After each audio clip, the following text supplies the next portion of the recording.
Pertama launching. Itu petualangan ya Pak ya? Sok-sokan ngasih diskon 50% 3 hari.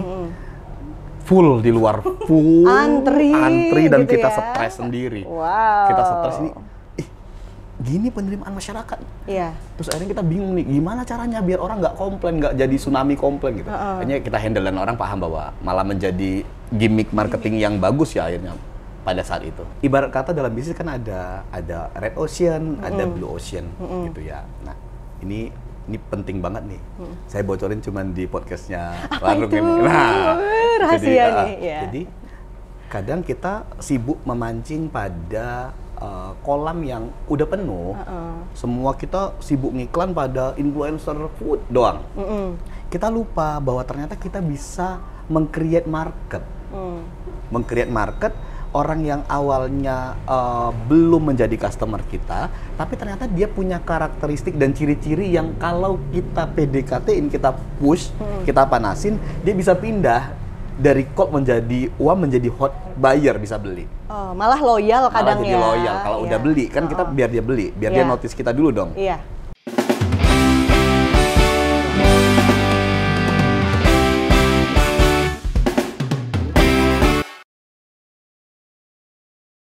Hai, Assalamualaikum warahmatullahi wabarakatuh. Halo Stick Lovers.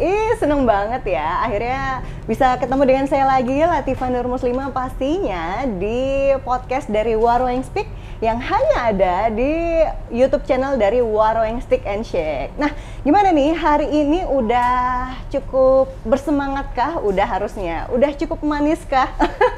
Kalau belum, Tifa kasih bocoran nih, karena kebetulan Tifa lagi ada di salah satu, wah ini bisa dibilang udah berkali-kali FYP ya.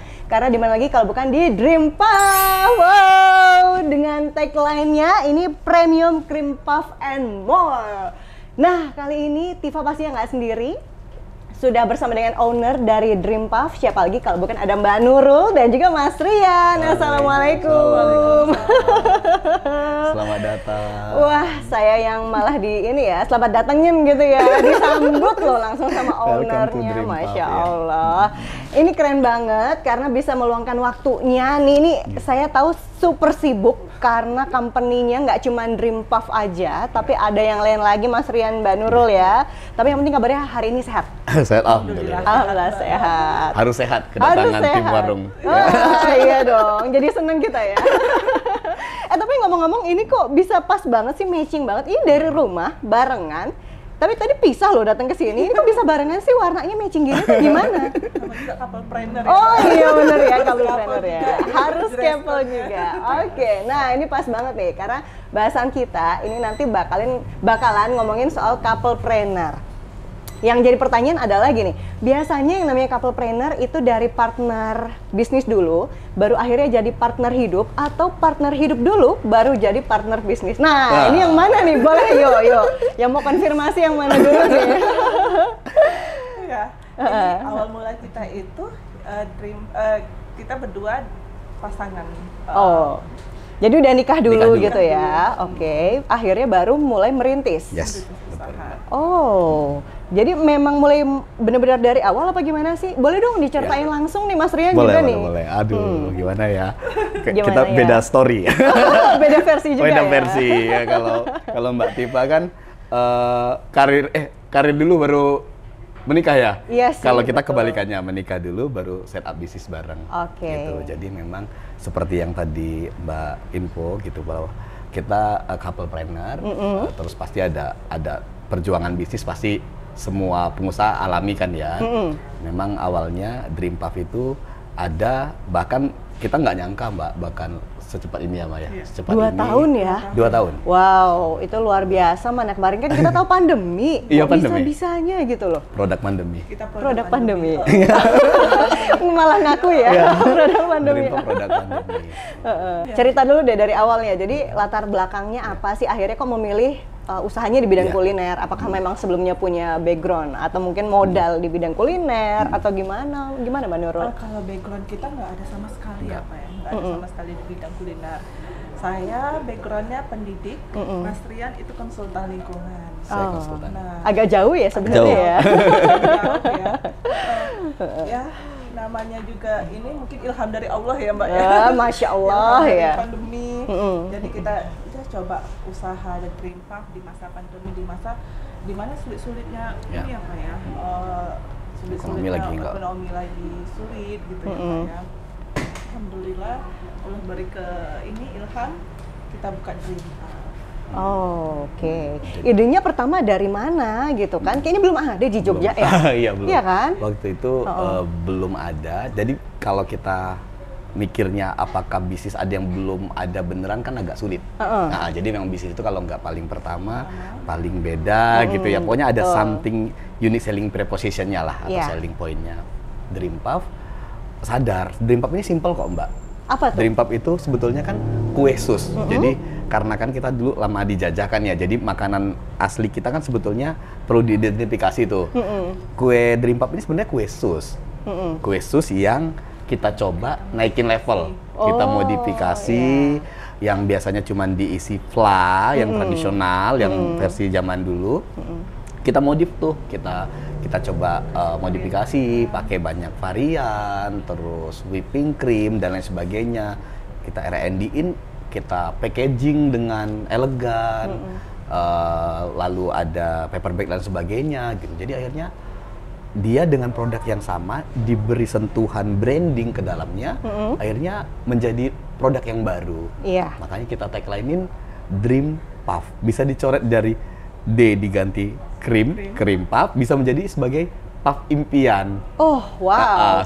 Filosofinya sangat filosofis sekali. Iya. Oh, gitu. Betul. Jadi Dream Puff itu bisa diplesetin dari Cream Puff, C-nya dicoret jadi D gitu ya, atau Dream Puff itu adalah puff impian gitu. Yang harapannya Soul food. Yang bisa naikin food kalau kita lagi bete, capek, stres, dimarahin bos, kejar tayang syuting misalnya ya kan buat podcast di warung. Maaf ya Pak Jody ya. Iya gitu.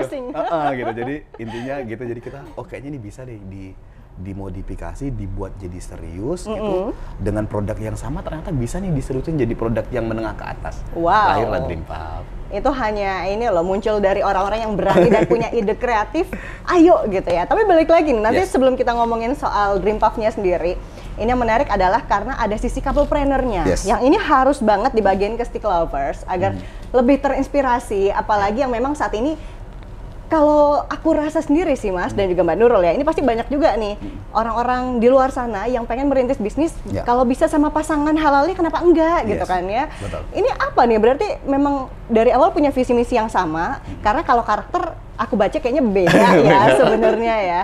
Yang lebih egois siapa sebenarnya, Mbak Nurul atau Mas Rian? Yang mana? Ya, saya dominan. Oh gitu ya. Saya dominan, superior. Mbak Nurul yang nyimbangin. Yang nyimbangin. Tapi kita bisa menyesuaikan kondisi. Karena memang harus ada ini kan, balancing di antara duanya ya, agar nanti lebih lancar ke depannya. Tapi untuk visi misinya udah sama berarti, atau mungkin di awal-awal tuh kayak ada gontok-gontokan juga, aku punya ide kayak gini, aku punya ide kayak gini gitu. Itu menyamakannya tuh gimana? Iya, sempat sih Mbak, tapi Mama. Ya pastinya kita ada. Aduh Mama panggil Mama dan Papa. Aduh, jadi malu. Iya, jadi pengen ngambil suami ke sini saya. Gimana Mbak Nurul?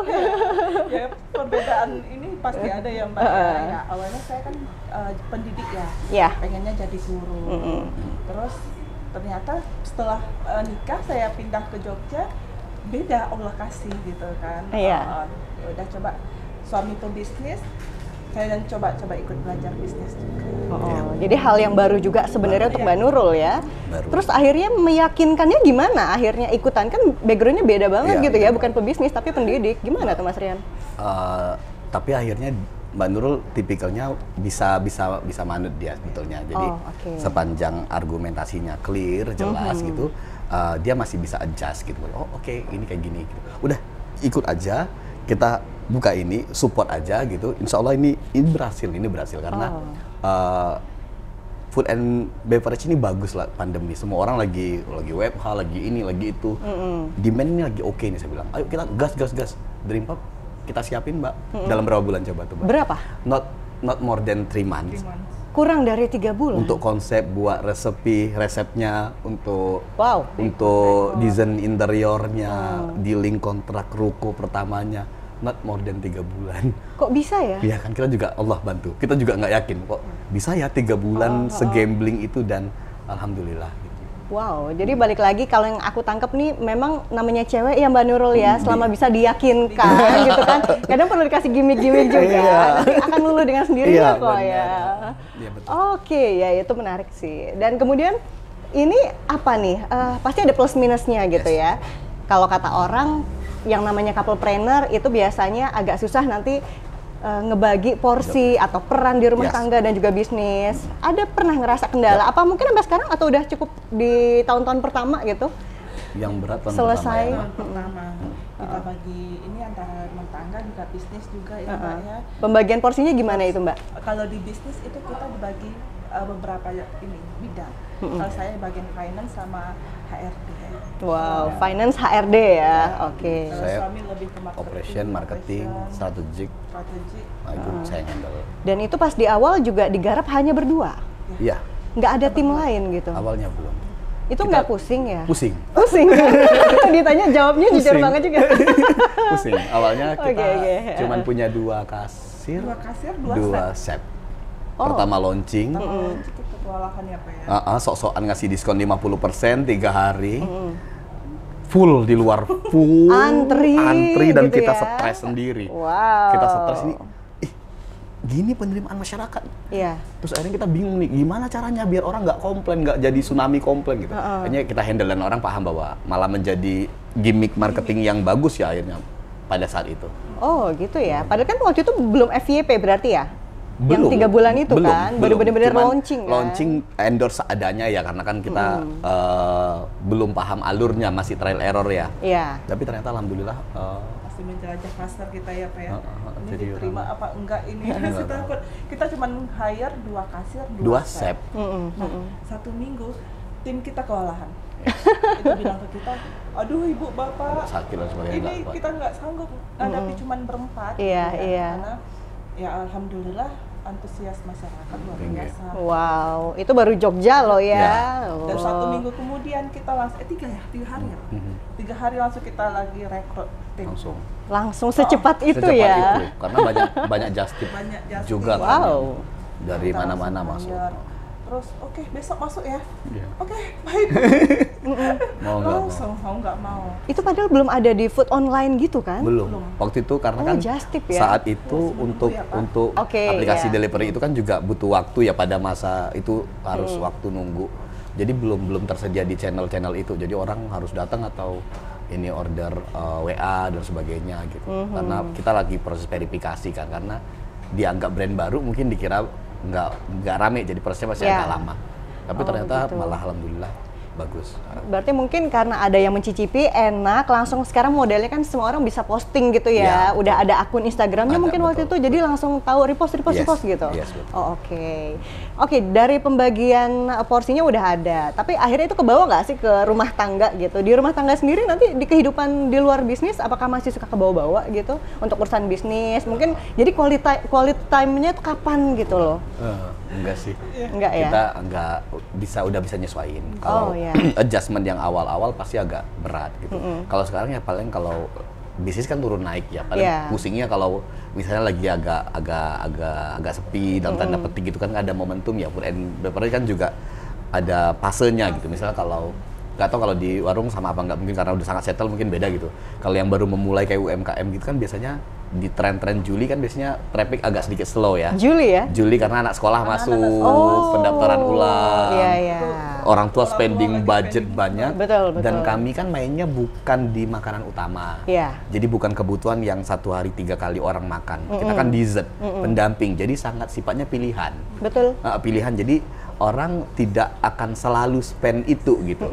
Tapi alhamdulillah kita makin kuatin positioningnya kita untuk main di menengah ke atas, sehingga akhirnya kalau ada problem di kebutuhan pokok begitu kita masih agak aman gitu. Oke. Ini kebaca nggak sih Stick Lovers nih dari cara menjelaskannya Mbak Nurul dan juga Mas Rian, meskipun kelihatannya baru 2 tahun gitu ya menjelajah Dream Puff di Jogja, tapi dari gaya bicaranya, cara menjelaskannya itu kayak udah expert gitu. Ini kayaknya didukung dengan riset juga, karena latar belakangnya kalau nggak salah kan udah ada company lain gitu ya, konsultan itu tadi ya. Sangat-sangat ngebantu berarti Mas? Betul. Oke. Dan juga ini kalau masih ngomongin couplepreneur, yang paling nggak diduga, ada nggak sih momen, oh ternyata harus begini nih, dan dialami berdua kayak gitu? Apa yang paling bikin shock waktu itu? Selain tadi ya, tadi kan senang meskipun shock, tapi wah orderannya banyak gitu. Itu pas lagi agak di atas, pas lagi di bawah tuh gimana? Shock pasti ya, manusiawi. Apakah, apa itu? Gimana? Boleh nggak sih dibocorin? Boleh sih, boleh, nggak masalah. Tapi semua pebisnis pasti mengalami fase-fase finansial, isu-isu SDM gitu ya. Sometimes memang problemnya couplepreneur tuh di situ. Kadang-kadang kita berusaha profesional, tapi beberapa hal pasti terbawa ke rumah. Pasti terbawa ke rumah. Kebawa ke anak. Kita kadang sometimes agak susah untuk kontrol emosi karena lagi pusing, panas, lagi ekspansi pusing, gitu. Semua toko kan tidak sama ininya, sementara targetnya beda-beda. Itu kan juga sedikit banyak mempengaruhi. Di situ tapi kami berusaha untuk adjust bahwa nggak apa-apa gitu, bahwa ini proses untuk kita berkomunikasi lebih baik gitu. Akhirnya Mbak Nurul waktu ke Jogja awalnya belum langsung di bisnis gitu kan, full time mami saat itu. Akhirnya ketika masuk ke Dream Puff dengan segala problemnya, dengan segala masalahnya, dengan segala nikmatnya gitu ya kan, balance ya. Akhirnya ternyata kayak gini nih yang suaminya alami di luar, di kantor. Ternyata satu persatu problem yang di corporate beneran tuh ternyata dirasain juga tuh di Dream Puff gitu. Jadi saya mencoba Mbak Nurul masuk tidak sebagai, saya mencoba untuk image-nya jangan kita sebagai toko kue, we are as a corporate. Yuk gimana caranya kita gaya kerjanya mulai seperti corporate, walaupun kategorinya di UMKM gitu ya, berapapun budget, kan ada budget sampai berapa UMKM, omset sampai berapa gitu ya. Tapi mindsetnya kita harus mulai belajar untuk di corporate gitu. Ini keren loh. Dengan segala dramanya, dengan segala isu konflik manajemennya, SDM-nya gitu ya, target-target finansial gitu, masalah pasar gitu. Yuk kita mulai masuk, akhirnya hikmah yang kita ambil adalah nyonya akhirnya Mbak Nurul jadi tahu ternyata di corporate tuh kayak gini ya ternyata sehari-harinya, bukan tentang sales, promote, penjualan, closing gitu. Ternyata ada isu SDM begini, ternyata ada SDM yang dibajak, ternyata ada yang begini. Dibajak. Ada dalam tanda petik banyak kan ya gitu. Ya. Itu normal. Ternyata akhirnya dia ngerasain bahwa oke. Jadi akhirnya kita dapat ilmu, kita malah menjadi lebih dekat, lebih saling mengerti bahwa ternyata menikah gitu, berkeluarga nggak cuma romantisan doang dan yang happy, ternyata kita ini pusing, ini mau tanggal 25 ini begini nih. Tanggal 25. Sometimes ada yang kayak gitu kan gitu. Akhirnya itu kita melewati fase-fase itu bersama-sama dan alhamdulillah kita berusaha untuk tetap fight, tetap menghadapi dinamika perjuangan. Gitu. Jadi memang fase-fase roller coaster itu harus dilewati dan akhirnya membuat kita semakin matang. Apalagi secara berdua gitu ya, jadi lebih paham, lebih ngerti. Bahkan mungkin ada saatnya nggak usah ngomong, aku udah tahu kok maksudmu gitu ya, Mah ya, gitu ya Mah ya. Udah tenang baru kita ngomong. Jadi udah tahu treatmentnya tuh gimana gitu ya. Oke, menarik sekali. Nah ini lanjut lagi dari couplepreneur, ini nanti kita akan ulik satu persatu, tapi ngomong-ngomong soal latar belakang pribadi, ini juga aku baca dan aku dapat infonya, ini menarik sih, dari dua karakter yang berbeda. Tadi kan soal pendidikan gitu ya, dari kalau nggak salah jadi Putri Pendidikan Riau juga 2018 ya, dan nggak lama nikah. Itu keputusan besar loh. Sangat besar. Saya yang jadi beresiko. Dan ini yang menerima resikonya akhirnya ya. Saya jadi takut semua hal. Bawa anak gadis orang ke Yogyakarta. 2016 saya belum stabil, baru bangun 2018 menikah, dan posisi saya belum financial freedom, belum sangat aman dari segi bisnis, dan saya harus culik ex Putri Pendidikan Riau. Nah itu pertanggungjawaban ke orang tuanya yang lebih besar sebenarnya ya. Tapi udah lega sekarang ya, udah terjawab semua ya. Itu gimana? Boleh dong cerita soal latar belakang gitu, dan dukungan keluarga juga mungkin. Hobinya sendiri, emang hobi makan juga tapi memang ya? Kita hobi makan. Hobi makan. Saya juga. Gitu. Ayo, siapa yang mau cerita duluan? Tadi Mas Rian udah nih. Sekarang Mbak Nurul nih. Kalau saya latar belakangnya itu pendidik. Saya guru. Dari S1 sampai S2 saya itu pendidikan. Nah, alhamdulillah 2018 saya itu dapat penghargaan sebagai Putri Pendidikan yang ini kalau boleh standing applause rasanya ya. Tapi nggak muat nanti kameranya. Waktu itu saya langsung diajak merit sama Mas Rian. Kita itu ketemu ta'arufan. Di 2018 itu juga? 2018. Jadi udah dapet gelar dulu, baru ta'aruf? Oh gitu ya? Di Jogja langsung. Terus gimana? Biasanya kan kalau habis menyandang gelar tuh ada kayak semacam amanah gitu kan, yang harus diemban selama setahun minimal. Alhamdulillah berjalan 8 bulan dan saya udah minta ke lisensinya juga, lisensinya ngasih izin. Oh gitu ya. Oh oke. Karena dulu belum zaman pandemi sih, jadi belum bisa online ya. Kalau bisa kan bisa digarap double WFH gitu-gitu. Oh oke. Gitu ya, akhirnya jodoh kita nggak tahu ya. Nggak tahu. Betul. Kadang juga nggak bisa milih ya, tapi dipilihin yang terbaik gitu, insya Allah. Oke, dari seorang putri pendidikan yang cantik luar dalam udah seperti ini, beruntung sekali Mas Rian. Anda bagaimana kemudian ini mengambil resiko besar sekali ya, betul. Anda ya, bagaimana nih? Latar belakangnya gimana Mas Rian sendiri? Saya sebagai suami, tentu kan laki-laki itu tidak seperti perempuan. Jadi memang kita tidak bisa mengungkapkan segala hal secara vulgar waktu itu. Waktu momentum itu akan diambil. Tapi memang percayalah semua suaminya Anda dulu ya. pasti ingin memberikan yang terbaik. Betul. Gitu ya. Dan pasti memilihkan yang terbaik gitu. Pasti saya udah ngeliat, oh istri saya kayaknya cocok karirnya itu ini dan ini gitu ya. Terus kita punya goal di rumah kan pasti ya. Oh anak pengen kayak gini. Kan saya mikir bahwa kayaknya Nyonya akan cocok kalau kita kayaknya set up usaha. Tapi apa ya? Gitu. Kita dulu sempat kepikiran, dia suka koleksi, Mbak Nurul suka koleksi baju-baju kami syar'i dan fashion hijab fashion ya. gitu. Terus kita mikir, tapi di Jogja cukup banyak satu gitu ya, dan kita nggak tahu harus masuk dari mana. Terus kita mikir kayaknya food and beverage cocok nih. Food and beverage cocok, jualnya bisa satuan gitu ya. Dan repeat ordernya tinggi, gitu ya, repeat ordernya tinggi, gitu. Bukan mengatakan baju tidak tinggi gitu. Kita lebih switch dengan produk itu.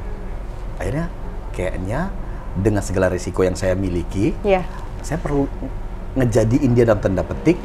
Kayaknya bisa nih jadi CEO di salah satu perusahaan ini, keluarga di luar grupnya kantor saya. Akhirnya muncullah Dream Pub. Dulu nggak aneh-aneh Mbak, nggak pengen ada title owner, founder, CEO, whatever, nggak ada. Pokoknya punya toko, Mbak Nurul yang jalanin, atau dia yang kontrol, dia yang manage. Udah saking percayanya ya. Iya, sesimpel itu. Jadi ternyata growth-nya alhamdulillah gitu. Kayak, oh ya, dan akhirnya keluarga kita pada happy gitu. Kalau datang ke Jogja kayak, oh iya ternyata ini ada toko kue. Kalau toko kue doang kan Mbak, image-nya kayak toko kue. 500 perak dikira satu gitu kan.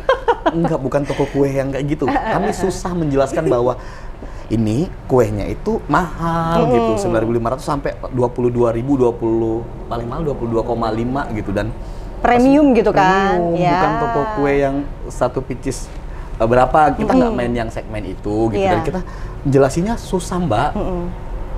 Putri Pendidikan S2 dibawa ke Jogja jadi toko kue. Paham nggak sih Mbak maksudnya? Sebelum kita harus aduh gimana ya cara jelasinnya ya. Ini toko kuenya pakai influencer, ini itu diliput ini dan sebagainya. Ini beneran kayak corporate. Dan alhamdulillah hari ini itu udah tercapai.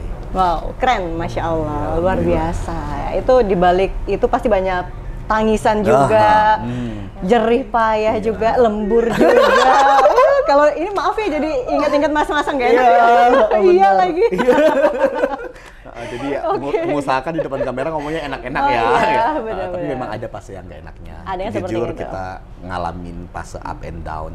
Walaupun kita basicnya nggak yang tiba-tiba, sorry to say bahwa kan ada banyak orang terjun ke bisnis, ada banyak pilihan ya, ada yang memang dari pre-order gitu ya, mulai order bener-bener dulu, dari online nol ya. dulu Ya. dan sebagainya dari rumahan. Ada banyak pilihan gitu. Betul. Jadi dan tidak ada yang salah dengan pilihan memulai bisnis. Yang menurut kami adalah gimana cara dia konsisten kan. Betul. Yang paling susah bukan memulai, tapi konsisten dengan apa yang udah kita mau mulai. Iya. Gitu. Kenapa banyak orang yang udah mau berhasil tuh, udah mau terbang, tiba-tiba aduh capek nih, tiba-tiba harus ngurusin ABC, ganti lagi bisnisnya, ganti lagi, akhirnya nggak sampai puncak. Setuju, betul. Ya kan? Lalu kita nggak tahu ya. Kayak bosnya Mbak kan, jadi buat kan gara-gara concern pada sticknya kan gitu ya. Kita juga udah kita fokusnya di sini aja. Iya. Kalau ada produk-produk lain itu add-ons aja untuk series iklan biar ada tema iklan. Itu aja. Jadi nggak yang harusnya gonta-ganti jualan semua patisserie kita jual enggak. Oke. Tapi Mas Rian sendiri ini orang mana? Pekanbaru juga ya? Yes. Sama saya ya? tapi wong desa. Saya Pekanbaru coret di 5 jam dari Pekanbaru. Coretnya mana, Mas? Rokan Hilir. Oh, Rokan Hilir. Istri saya Pekanbaru. Oke, ini karena suami saya juga Pekanbaru sih. Iya. Ini info penting nggak penting sebenarnya ya. Boleh disensor yang gitu ya? Oh jangan. Nanti kita tunggu diedit nggak dihapus ya nih. Oke. Ini menarik karena berarti kan sebenarnya Mas Rian itu udah duluan terjun ke Jogja, jadi sebenarnya udah bisa ngebaca pasar Jogja. Yes.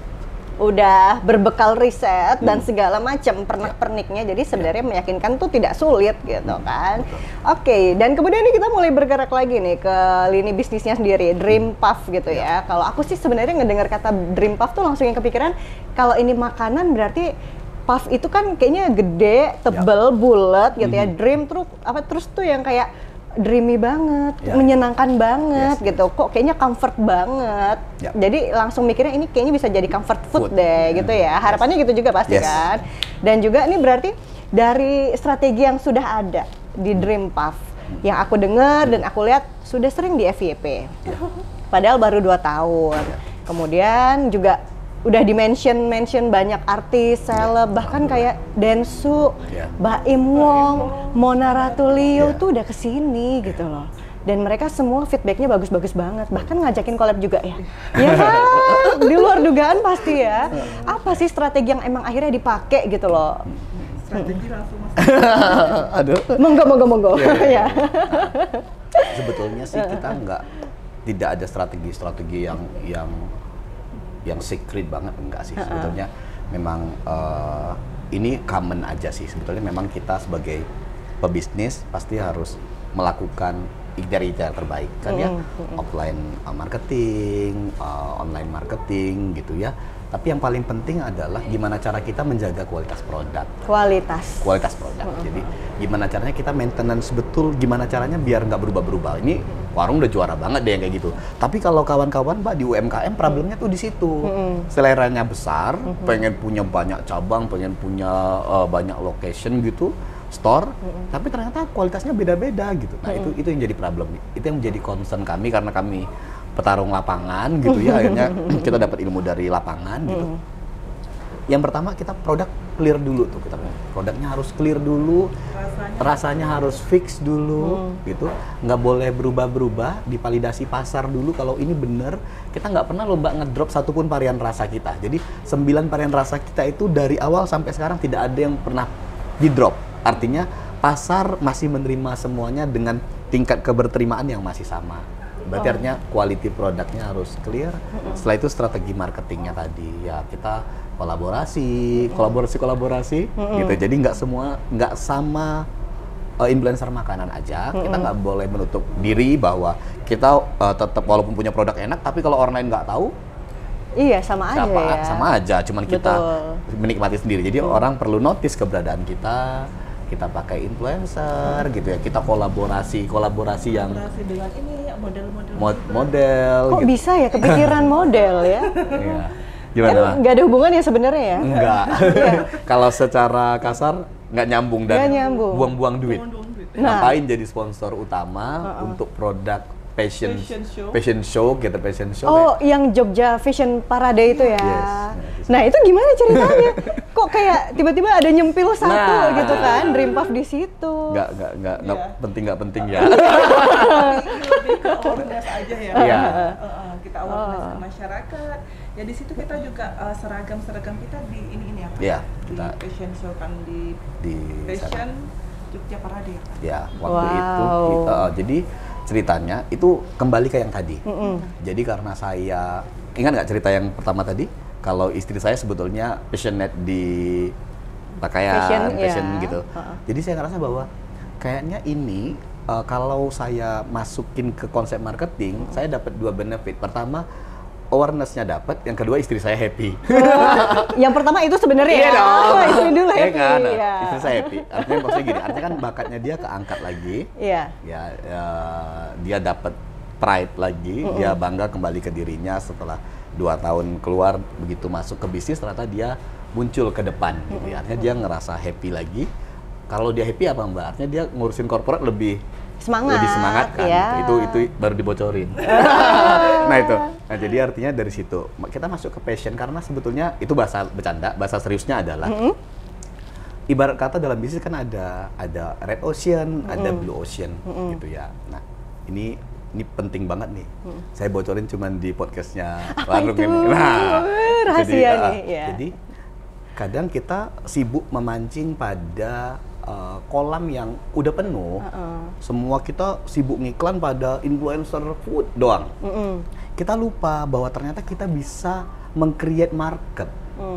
Meng-create market orang yang awalnya belum menjadi customer kita, tapi ternyata dia punya karakteristik dan ciri-ciri yang kalau kita PDKT-in, kita push, kita panasin, dia bisa pindah dari cold menjadi menjadi hot buyer, bisa beli. Oh, malah loyal kadang jadi loyal kalau udah beli kan kita biar dia beli, biar dia notice kita dulu dong. Iya.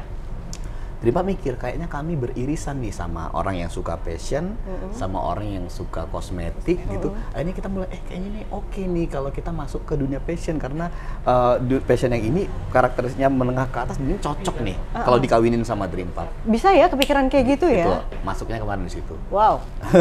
Itu hanya orang-orang yang peka yang punya ide kayak gitu. Iya nggak sih? Wow. Oke. Dan growth ya, kita waktu itu kita viral banget di mana-mana karena kan mereka pasang baliho gede-gedean, semua model juga repost talent mereka semua. IO-nya juga ini akhirnya rame notice dan kita kasih produk gratis tester gitu. Kan cara membajak paling bagus, paling cepat untuk produk makanan adalah memaksa mereka untuk cicip ya. Iya. Untuk cicip loh. Kan makanan ya, harus nyobain taste-nya gitu. Kasih baby Puff berapa sih APP-nya gitu dalam tanda petik kan. Akhirnya nanti tuh datang sendiri tuh nanti ke store next-nya. Ini baru sedikit ya yang dibocorin ya.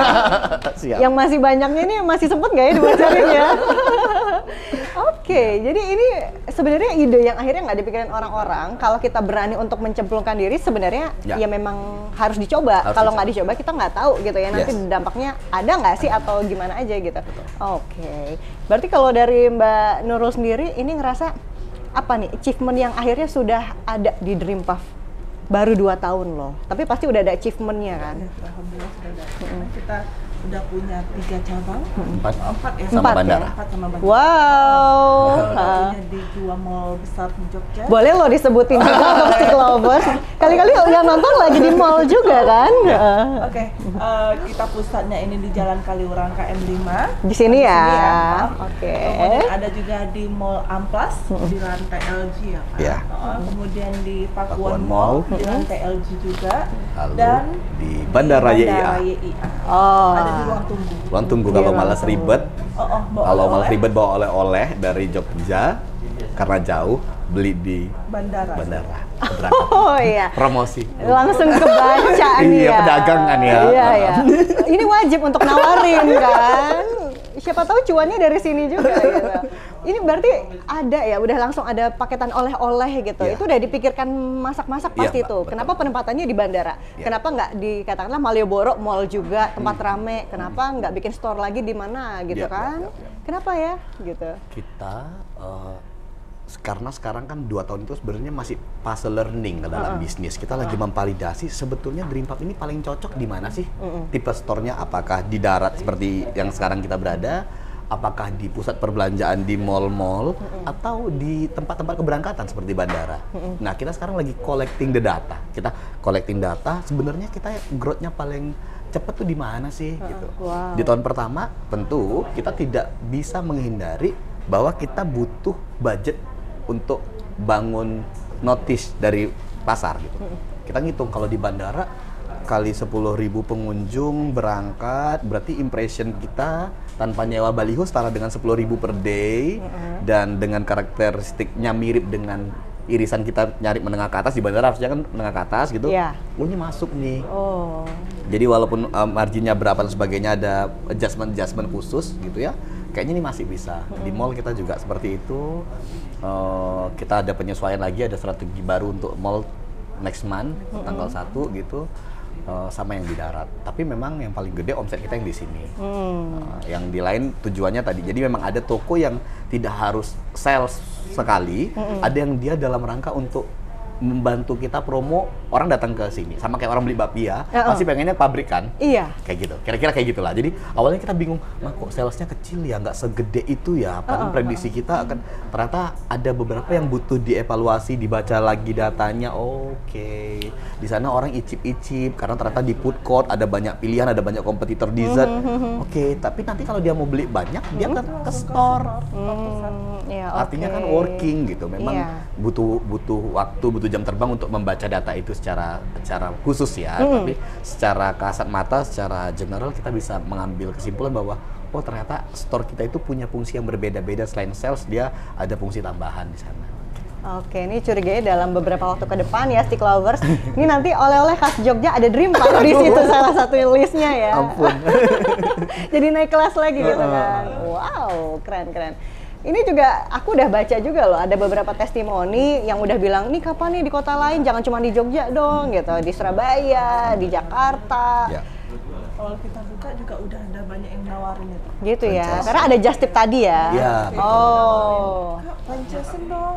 Iya, itu gimana tuh? Bukan nggak sih franchise itu? Benar. Dari awal kita buka udah banyak yang nawar-nawar franchise. Nah, kembali lagi suami yang saya nggak mau. Belum tuh berarti akan ada kemungkinan iya. Bisa jadi tapi ya. Tapi untuk saat ini kita komit untuk tidak dulu gitu, karena memang franchise itu ada sisi baiknya, ada sisi darknya kan gitu ya. Jadi kita memilih untuk kita seperti kembali ke kiblat awal kita berdiri gitu. Kita fokus memberi manfaat aja bagi kita gitu, keluarga, customer. Kita nggak mau panen terlalu cepat dalam tanda petik. Kita jual franchise nih 300 juta, 500 juta, 800 juta, 1 miliar. Kalau sekarang franchise lalu kita akhirnya kami yang exit, bangun brand baru. Banyak kan. Pasti kalau teman-teman karena di FNB pasti udah tahu lah sisi gelap itu. Dan kita ngerasa bahwa enggak deh, kita kayaknya nggak mau masuk ke situ. Kita jalan aja slow but sure aja, tetap memberi manfaat, tetap inovasi. Kita nggak, alhamdulillah Mbak minta franchise banyak Mbak, hampir gitu ratusan ya? Gitu.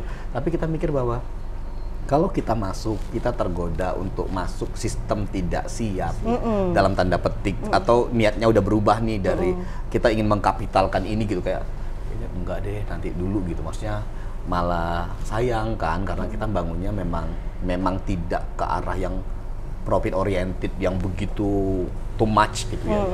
Enggak deh, akhirnya kita konten aja, mensistemkan. Sekarang kita lagi coba setup ISO 9001 sistem manajemen mutu gitu ya. Kita mulai pelan-pelan gitu ya, untuk daripada nanti kita paksa push, yang penting kita panen dulu, nanti buat second brand lalu yang ini exit. Kita kayaknya enggak deh. Jadi malah double effort ya. Double effort. Itu malah bikin, karena kan kami couple planner ya, bahwa Dream Pop kan juga sudah melekat ke image-nya kita tuh. Jadi malah kalau nanti ada problem yang kita create sendiri gitu, kita kayaknya enggak deh, kayaknya ini jalan aja. Kalaupun memang mau nyiapin franchise, ya franchise yang beneran, yang udah proven profitnya, ya memang Dream Pop alhamdulillah sudah stabil nih Mbak gitu. Walaupun kita di tahun kedua, ketiga nih. Walaupun kita nggak ngiklan pun 3 bulan tuh insya Allah masih cukup stabil gitu. Jadi kayak alhamdulillah berarti kan loyal customer-nya udah kebentuk kan ya, bukan harus iklan baru ada konversi gitu. Ternyata alhamdulillah udah nggak begitu trennya gitu. Oke, ini udah stabil berarti udah bisa ongkang-ongkang kaki aja dong nih? Enggak juga. Enggak juga ya? Masih. Jadi masih apa tuh pusingnya? Masih ada. Masih. Jadi kita enggak yang beneran ingin autopilot dalam tanda petik ditinggalin full, enggak sih. Jadi kita masih bolak-balik ngecek ini itu dan sebagainya. Oke, tapi yang penting tetap idealisme dari awal tuh dijaga. Karena memang karena memang dari awal tuh udah punya visi misi dan tujuan yang jelas, iya, gitu ya. Jadi bukan yang sometimes pasti teman-teman sering ngeliat iklan ya, orang baru buka usaha berapa hari atau memang tiba-tiba franchise. Jadi kita lebih banyak ngelihat iklan franchise-nya ketimbang beneran toko offline-nya tuh di mana dan seberapa enak gitu. Ya nggak sih? Pernah nggak sih ngelihat, karena kita interestnya di F&B pasti sering ngelihat konten-konten yang bersponsor, dijual franchise sekian gitu, janji BEP 1 tahun 6 bulan atau saya mikir bahwa no teman-teman entrepreneur yang baru masuk please jangan menimbang-nimbang deh gitu. Please filter lagi. Wow. Kita kalau boleh kasih saran, better bangun brand sendiri nggak apa-apa gitu daripada pengen autopilot ngabisin tabungan 100 juta 200 juta gitu. Sometimes itu malah membuat kondisi keuangan mereka menjadi tidak sehat. Mereka di rumah jadi berantem. Bayangin Mbak, kita ngambil resiko tetapi kita nggak bisa mengontrol brand yang kita ambil nih, karena konsepnya kan bukan kemitraan beli putus misalnya sebagainya. Betul. Kan itu kan is to high risk kan. Iya. Is to high risk. Kalau orang yang nggak paham cuman dikira ketika saya beli franchise sekian ratus juta saya akan dapat sharing profit sekian. No, it's not as simple as that.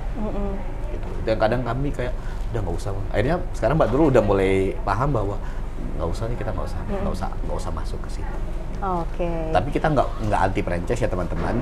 Franchise boleh silakan, tapi divalidasi bener-bener, laporan keuangannya dicek bener-bener, semuanya dipastikan track recordnya, produknya dicoba beneran enak apa enggak dan sebagainya. Lalu random cek aja di sekitar toko itu banyak nggak orang yang notice keberadaannya. Karena kan review juga bisa diini kan kadang ya. Jadi kita visit sendiri aja. Oke, wow. Ini baru sebagian kecil yang dibocorin, tapi waktunya juga nggak kerasa ya. Ini menarik banget loh. Karena ternyata dari mimpi seorang couplepreneur itu bisa terwujud dalam waktu singkat dan insya Allah juga bisa memberikan kontribusi yang baik untuk lingkungan juga, untuk masyarakat juga, bahkan untuk Jogja secara keseluruhan gitu ya. Kita nambahin pilihan oleh-oleh di Jogja juga kan. Oh iya, betul. Jadi memberikan banyak opsi sebenarnya untuk kita penikmat kuliner, khasanah kuliner di Yogyakarta. Oke, terakhir dong ini saya minta ya, kayak biasanya gitu kalau di narasumber podcast sebelumnya pasti harus memberikan yang namanya kata-kata mutiara. Nah, ini butuh waktu enggak lah ya kayaknya. Udah langsung ya. Apa nih kata-kata mutiara untuk stick lovers nih di hari ini? Iya. Apa ya? Kalau kita apa ya kata-kata mutiaranya? Nggak boleh nanya, satu-satu aja. Satu-satu dulu aja ya. Bisikin ya nanti. Nyontek nih. Ya kata-kata mutiaranya ya jadilah bermanfaat untuk orang banyak. Wah, dalam. Bermanfaat untuk orang banyak. Oke. Masih ada nggak lanjutannya? Atau satu kalimat aja nih? Udah ya? Apa ya, Mbak? Ya kalau saya sih pesan untuk teman-teman yang ikutin podcast ini, jangan takut untuk memulai. Bismillah gitu ya. Insya Allah kalau kita sungguh-sungguh akan selalu ada pertolongan Allah pada waktu yang nanti dibutuhkan. Just go ahead, cuman pastikan gitu ya, pastikan bahwa yang mau kita ambil itu sudah kita kalkulasi resikonya. Gitu. Oke, dan nambahin satu lagi kayaknya deh. Kalau tadi yang diungkapin sama Mas Rian gitu ya, sama Mbak Nurul juga, cara untuk mempercepat melancarkan usaha kita adalah menyenangkan pasangan kita, ya kan? Karena kalau pasangan kita senang, gitu, nanti ngejalaninnya lebih enjoy, lebih ringan, dan nanti ada aja ide-idenya tuh, dan jalannya dari Allah pasti ada gitu ya. Harus percaya itu. Harus percaya itu. Oke, terbukti 2 tahun ini ya. Yes, it's proven. Oke, terakhir lagi nih, apa nanti kedepannya yang mau dilakukan inovasinya dalam waktu dekat ini nih, collab gitu mungkin, kan kemarin udah sempet diliput Trans 7 juga ya, kalau nggak salah ya. Singkat aja. Masih ada waktu kan? Masih deh. Okay. boleh. Yuk. Kita saat ini kita lagi fase mau scale up. Kita lagi ngerapiin, kita punya database, data customer gitu ya, potensial customer dari mana. Ya kita nggak muluk-muluk sih, kayaknya pengen bismillah biar stabil semua store gitu. Mohon doanya. biar memberi manfaat yang lebih banyak gitu ya. Jangan lupa jajan Dream Puff. Ya, akun Instagramnya, ayo. Instagram. Coba, yuk satu-satu nih. Ini juga punya akun Instagram pribadi kan? Boleh dong disebutin juga. Kalau untuk Dream Puff itu akun Instagramnya jangan lupa di follow @dreampuff. Sekali lagi. Akun dreampuff @dreampuff.id. Oke. Itu akun follow. Iya dong, boleh dong. Pedagang ya Mbak. Maulidia Nurul. Oke, sekali lagi. Oke, Maulidia Nurul. Oke. Lanjut Mas Rian. Ya, apa ya? Akun Instagramnya Ya, boleh boleh. loh. Kalau mau berbagi sama aku bisa follow Saprian24 di Instagram. Nanti bisa ngikutin aktivitas bisnis sehari-hari di situ. Thank you. Oke, siap. Wah, ini udah padat banget ya. Kita udah dapat banyak ilmu, banyak masukan juga, bahkan dapat ini loh, saran untuk membangun atau membina hubungan rumah tangga yang lebih harmonis ya. Di dalam ranah bisnis juga tentunya gitu. Oke, makasih banget Mas Rian. Iya, terima kasih, dan juga Mbak. Mbak Nurul. Kesini, Mbak. Sama-sama kita diperbolehkan loh. Ini dari tadi menggoda sekali ya. Kita harus tapi nyemil dulu ya. tahan dulu. Oke, Stick Lovers, itu dia tadi ya. Wah, emang beneran deh, nggak cukup cuma satu episode. Nanti mungkin kalau di ACC kita tambah lagi ya durasinya di lain waktu. Thank you banget, jangan lupa untuk tetap pantengin ya yang namanya podcast dari Warrowing Speak yang hanya ada di YouTube channelnya Warrowing Stick and Shake. Jangan lupa untuk komen, like, subscribe, satu lagi share agar lebih banyak orang nih yang merasakan manfaatnya dan bisa belajar lebih banyak lagi sehingga bisa mengupgrade diri untuk berkontribusi dan bermanfaat ke lebih banyak pihak. Oke deh, akhirnya saya harus pamit. Sekali lagi makasih Mas Rian dan juga Mbak Nurul. Semoga nanti bisa ketemu lagi. Siap. Mungkin di lain episode atau mungkin di lain event gitu butuh MC juga. Mungkin langsung promo juga ya. Oke, siap deh. Terima kasih Stick Lovers, sampai ketemu di episode berikutnya. Wassalamualaikum warahmatullahi wabarakatuh.